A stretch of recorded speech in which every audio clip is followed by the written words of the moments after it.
एक मेरे पास ये पम्पलेट है, इसमें बहुत सारी समस्याएं देश की लिखी हुई हैं। तो आपने जो पुनर्जागरण यात्रा शुरू करी है, तो किस किस पॉइंट पर देश के लिए काम करेंगे?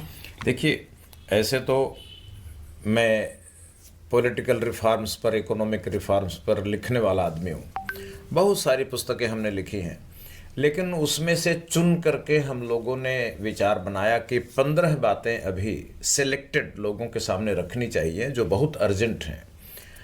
और उन 15 बातों में से रोज़गार के लिए है कि लोगों को मशीनों का जो विस्तार हो रहा है, मशीनें लोगों का रोज़गार कब्जा कर रही हैं, तो अब लोगों का जीवन तभी संभव होगा जब लोगों को रोज़गार का अधिकार अब उनका फंडामेंटल राइट, मूल अधिकार बने।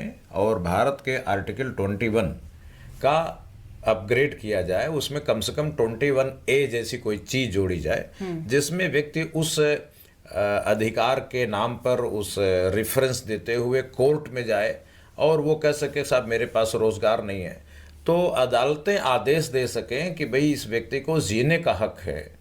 और उस जीने के हक के तहत या तो सरकार इनको सरकारी नौकरी दे। रोज़गार का मतलब ये नहीं कि कोई 2000 रुपया महीने में पा रहा है तो रोज़गार हुआ। गरिमा के साथ जीने का अधिकार। तो या तो सरकार उनको सरकारी नौकरी दे, तो जब तक नौकरी न दे पाए तब तक उनको 11,900 रुपया 2025 की कीमतों पर उनके अकाउंट में ट्रांसफ़र करने का कोर्ट ऑर्डर कर दे। लोग नेताओं के, पार्टियों के चक्कर लगाने के बजाय अदालतों में चले जाएं। इंस्टेंट इसकी ज़रूरत है। अब इतना टाइम नहीं रहा कि कोई पार्टी आएगी, 5 साल वादा करेगी, फिर पूरा होगा कि नहीं पूरा होगा, फिर 5 साल आएगा, फिर 5 साल आएगा, सब बहुत लोग मर जाएंगे। तो लगता है कि इतनी बड़ी मांग कोर्ट में जाने से पूरी होगी?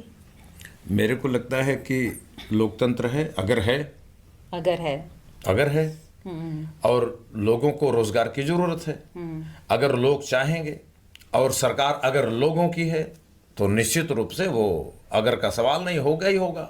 और अगर लोगों की मांग सरकार नहीं सुनती है, तो इसका ये सबूत होगा कि सरकार लोगों की नहीं है। तो फिर लोग सोचेंगे कि हमें कैसी सरकार चाहिए, तो फिर पूरे राजनीतिक ढांचे के परिवर्तन के बारे में बात करेंगे। हम उस पर भी तैयार हैं।